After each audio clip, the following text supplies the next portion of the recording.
Sebenarnya kalau pengenalan PPD kita ikut dari Menteri Dalam Negeri. Jadi contohnya seperti Dinas Kebersihan digabungkan dengan Dinas Lingkungan Hidup terkait dengan limbahnya, itu sudah ada dari Kementerian Menteri Dalam Negerinya. Nanti ada SIPD-nya. Kalau ke atas dinasnya itu kalau tidak sesuai dengan SIPD maka di atasnya gak ada tuturan nih. Karena tuturan nih, karena anggaran nih. Nah ini ditata.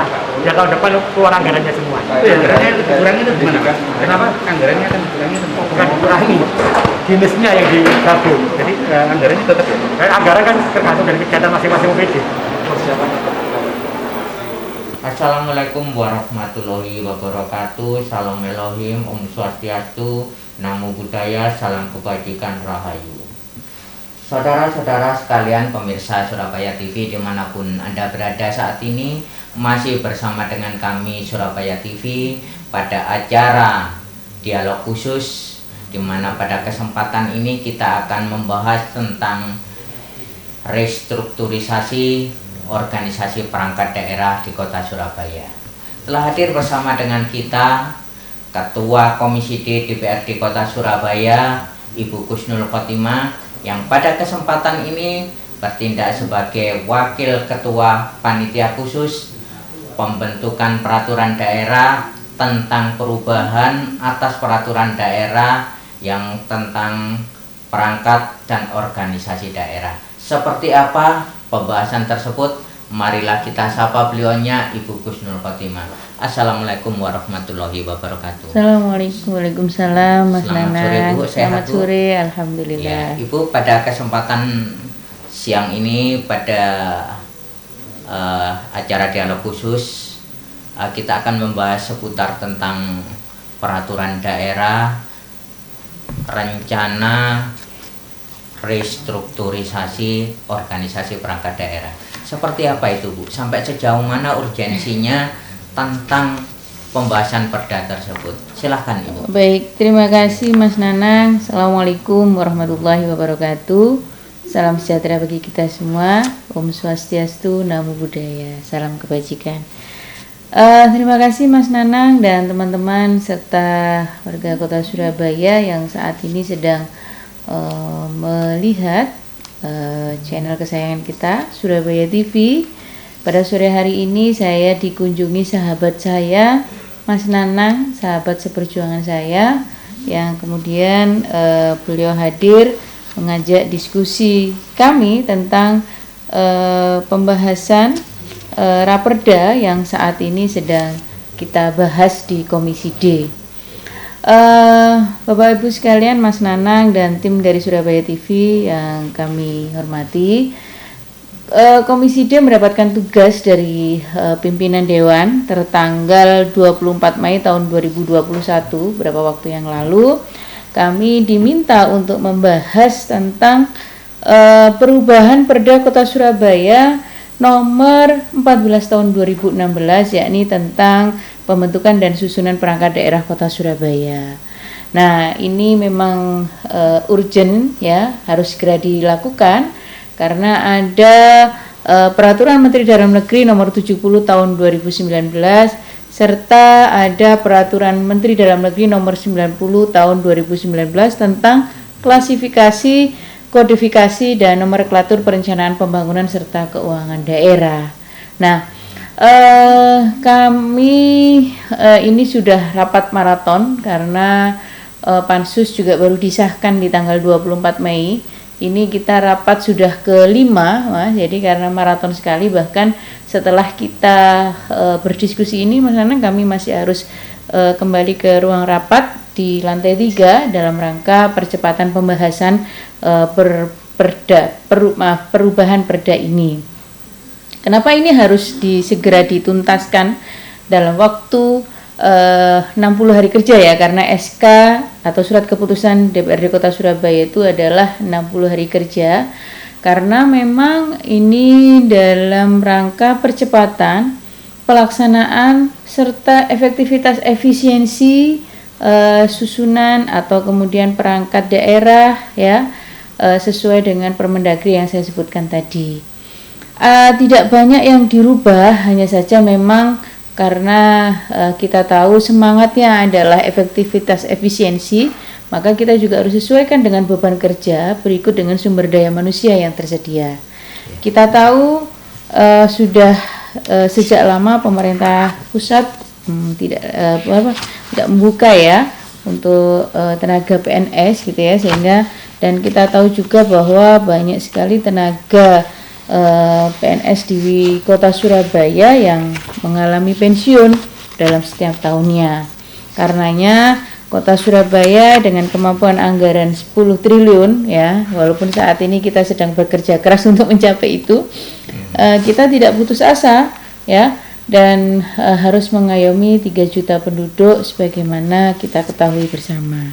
Gitu Mas. Iya, Bu.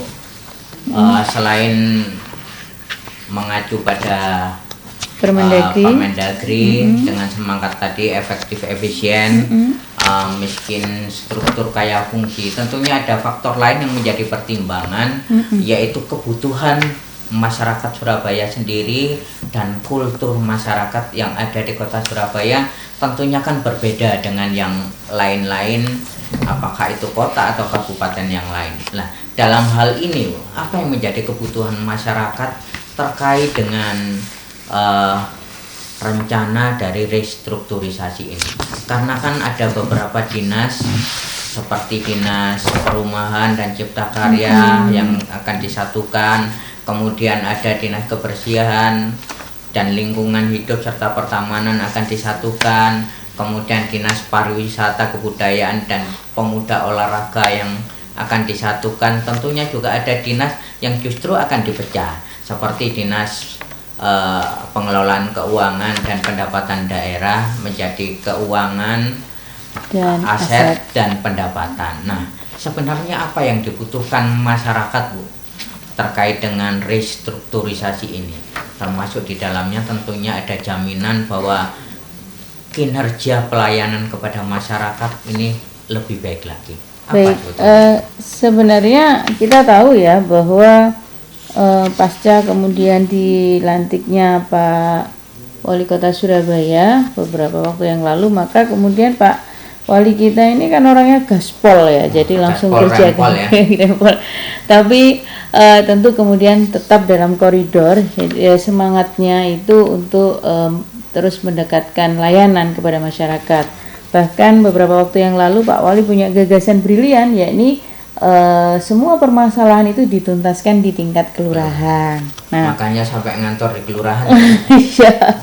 Bahkan mungkin akhir-akhir ini kalau kita lihat kelurahan kita cukup crowded sekali karena percepatan pendataan MBR yang Pak Wali minta sekali lagi deadline-nya di tanggal 4 Juni ya, untuk kemudian memastikan berapa sih sebenarnya jumlah jumlah MBR yang harus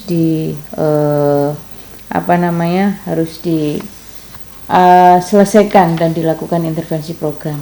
Apa yang mendesak? Yang mendesak itu memang ada seperti yang disampaikan Mas Nanang tadi, ada beberapa dinas yang kemudian harus digabungkan. Salah satu diantaranya itu adalah Dinas Pemuda Olahraga akan digabungkan dengan Dinas Pariwisata dan Kebudayaan, gitu kan? Kenapa kemudian ini juga harus digabungkan? Karena kita tahu ini bicara lagi efektivitas efisiensi ya, beban kerja, berikut juga tenaga sumber daya manusianya yang kemudian kita harus berhitung bagaimana kemudian dengan sumber daya manusia yang ada beban kerja itu bisa terlaksana dengan baik, gitu kan. Kemudian adanya rumah sakit nanti yang akan menjadi UPTD-nya Dinas Kesehatan. Nah, itu nanti juga harus dipastikan dan kami terus maraton membahasnya. Gitu Mas. Iya Bu, ini pertanyaan terakhir Bu. Kaitan dengan penamaan dinas ini kan kadang-kadang gampang-gampang susah membawa psikis tertentu. Di beberapa tempat di kota kabupaten lain ada yang oyo-oyoan nama, misal seperti Parbu, Parpora, ada yang mintanya pariwisatanya di depan, ada yang mintanya pemudanya di depan dan sebagainya. Tentunya itu semua nanti akan juga menjadi pembahasan juga di pansus. Nah, di luar dari itu tentunya nantinya setiap kebijakan kan akan timbul korban dalam tanda kutip.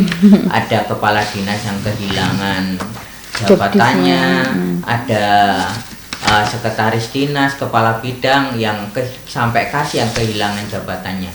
Apakah hal tersebut juga nanti akan diantisipasi oleh Pansus sehingga nantinya dalam tanda kutip tidak menjadi korban yang sesungguhnya? Bagaimana itu, Bu? Jadi kalau ngomong korban atau tidak sebenarnya kok kurang tepat ya, karena begini, kita tentu dalam rapat-rapat Pansus itu juga mengundang bagian organisasi dan tata laksana, berikut juga dengan BKD dan bagian hukum dan juga dinas-dinas yang direncanakan akan di merger gitu ya, atau kemudian juga badan yang nantinya juga akan harus dibahas gitu ya. Apakah kekhawatiran, saya kira ini tidak ada yang dikorbankan ya Mas ya, karena memang kita tahu, contoh saja salah satu kepala dinas di Dinas Pariwisata itu juga menjabat sebagai PLT di DP5A, Dinas Pemberdayaan dan Perempuan dan Anak. Itu kan berarti sebenarnya beban beliau ini kan cukup luar biasa gitu kan. Lebih ringan ya. Gitu. Sebenarnya ini sekali lagi kalau ngomong apakah lebih ringan, tidak. Kalau ngomong lebih efektif, efisien, iya. Sekali lagi dalam kerangka itulah itu juga. Nah, kami pun juga memastikan apakah kemudian berpengaruh terhadap postur APBD atau anggaran yang disematkan ya. Karena ada dinas yang kemudian contoh tadi ya, Dinas Pemuda dan Olahraga, Dinas Pariwisata ini kan juga ada target pendapatan yang kemudian persewaan gedung-gedung olahraga ya. Betul, itu kan juga masuk itu ya. Lah kemudian bagaimana dengan target ini? Pak Wali memastikan bahwa tidak ada yang berubah terkait dengan anggaran maupun dengan program yang ada. Itu pun juga kami laporkan, kita sampaikan dalam pembahasan di Pansus. Jangan sampai kemudian program-program yang baik ini yang sudah ditinggalkan oleh Ibu Wali Kota ya, atau Ibu Wali Kota Surabaya, Bu Risma, yang saat ini menjabat di Menteri Sosial, tentunya kemudian beliaunya sudah meninggalkan banyak sekali ilmu, sudah menata sedemikian rupa dan sudah mengefektifkan, memberi ruang publik, memberi ruang para pemuda ya, contohnya karena di Dinas Pemuda dan Olahraga ini ada sub bidang tentang pembinaan organisasi kepemudaan, misalnya Pemuda Muhammadiyah, Pemuda NU dan sebagainya. Kemudian di Dispora ini juga mengayomi para atlet olahraga rekreasi maupun olahraga prestasi ya, dan juga sebagaimana juga Dinas Pariwisata ini juga ada target pendapatan terkait tentang bagaimana kemudian kita Dinas Pariwisata itu mampu menarik wisatawan baik dari dalam maupun luar ya, untuk kemudian bisa berkunjung ke destinasi wisata yang telah disiapkan oleh pemerintah kota.